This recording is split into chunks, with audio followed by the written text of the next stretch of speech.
The Bible says in Genesis 41, 2 full years later, Pharaoh dreamed that he was standing on the bank of the Nile River. In his dream, he saw 7 fat, healthy cows come up out of the river and begin grazing in the marsh grass. Then he saw 7 more cows come up behind them from the Nile, but these were scrawny and thin. These cows stood beside the fat cows on the riverbank. Then the scrawny, thin cows ate the 7 healthy, fat cows. At this point in the dream, Pharaoh woke up, but he fell asleep again and had a second dream. This time he saw 7 heads of grain, plump and beautiful, growing on a single stalk.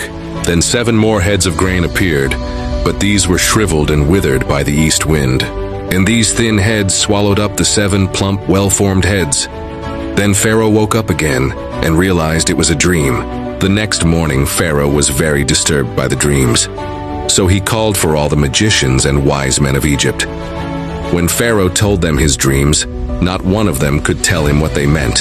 Finally, the king's chief cupbearer spoke up. "Today I have been reminded of my failure," he told Pharaoh. "Some time ago you were angry with the chief baker and me, and you imprisoned us in the palace of the captain of the guard. One night the chief baker and I each had a dream, and each dream had its own meaning. There was a young Hebrew man with us in the prison who was a slave of the captain of the guard. We told him our dreams, and he told us what each of our dreams meant, and everything happened just as he had predicted. I was restored to my position as cupbearer, and the chief baker was executed and impaled on a pole." Pharaoh sent for Joseph at once, and he was quickly brought from the prison. After he shaved and changed his clothes, he went in and stood before Pharaoh. Then Pharaoh said to Joseph, "I had a dream last night, and no one here can tell me what it means. But I have heard that when you hear about a dream, you can interpret it." "It is beyond my power to do this," Joseph replied. "But God can tell you what it means and set you at ease." So Pharaoh told Joseph his dream. "In my dream," he said, "I was standing on the bank of the Nile River, and I saw 7 fat, healthy cows come up out of the river and begin grazing in the marsh grass. But then I saw 7 sick-looking cows, scrawny and thin, come up after them. I've never seen such sorry-looking animals in all the land of Egypt. These thin, scrawny cows ate the 7 fat cows. But afterward you wouldn't have known it, for they were still as thin and scrawny as before. Then I woke up. Then I fell asleep again, and I had another dream. This time I saw 7 heads of grain, full and beautiful, growing on a single stalk. Then 7 more heads of grain appeared, but these were blighted, shriveled, and withered by the east wind. And the shriveled heads swallowed the 7 healthy heads. I told these dreams to the magicians, but no one could tell me what they mean." Joseph responded, "Both of Pharaoh's dreams mean the same thing. God is telling Pharaoh in advance what he is about to do. The 7 healthy cows and the 7 healthy heads of grain both represent 7 years of prosperity. The 7 thin, scrawny cows that came up later, and the 7 thin heads of grain, withered by the east wind, represent 7 years of famine.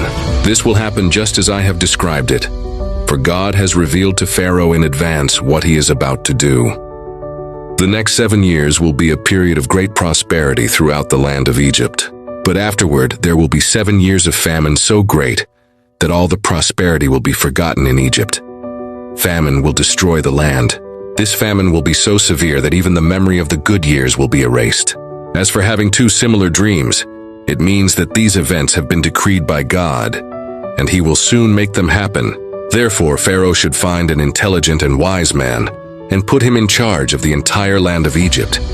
Then Pharaoh should appoint supervisors over the land and let them collect 1/5 of all the crops during the 7 good years. Have them gather all the food produced in the good years that are just ahead and bring it to Pharaoh's storehouses. Store it away and guard it so there will be food in the cities. That way there will be enough to eat when the 7 years of famine come to the land of Egypt. Otherwise, this famine will destroy the land." Joseph's suggestions were well received by Pharaoh and his officials. So Pharaoh asked his officials, "Can we find anyone else like this man so obviously filled with the Spirit of God?" Then Pharaoh said to Joseph, "Since God has revealed the meaning of the dreams to you, clearly no one else is as intelligent or wise as you are. You will be in charge of my court, and all my people will take orders from you. Only I, sitting on my throne, will have a rank higher than yours." Pharaoh said to Joseph, "I hereby put you in charge of the entire land of Egypt." Then Pharaoh removed his signet ring from his hand and placed it on Joseph's finger. He dressed him in fine linen clothing and hung a gold chain around his neck. Then he had Joseph ride in the chariot reserved for his second in command. And wherever Joseph went, the command was shouted, "Kneel down." So Pharaoh put Joseph in charge of all Egypt. And Pharaoh said to him, "I am Pharaoh, but no one will lift a hand or foot in the entire land of Egypt without your approval." Then Pharaoh gave Joseph a new Egyptian name, Zaphanath-Paneah. He also gave him a wife whose name was Asenath. She was the daughter of Potiphera, the priest of On. So Joseph took charge of the entire land of Egypt. He was 30 years old when he began serving in the court of Pharaoh, the king of Egypt. And when Joseph left Pharaoh's presence, he inspected the entire land of Egypt. As predicted, for 7 years the land produced bumper crops. During those years, Joseph gathered all the crops grown in Egypt and stored the grain from the surrounding fields in the cities. He piled up huge amounts of grain like sand on the seashore. Finally, he stopped keeping records because there was too much to measure.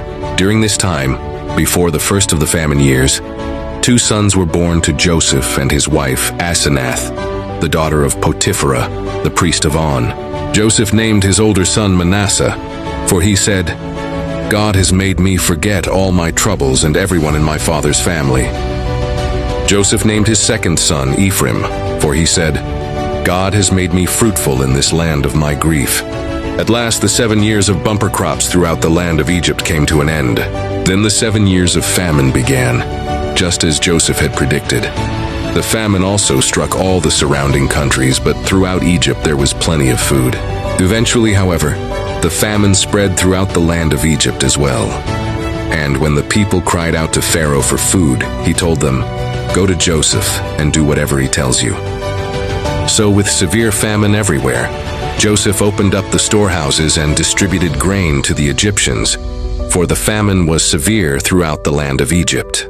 And people from all around came to Egypt to buy grain from Joseph, because the famine was severe throughout the world.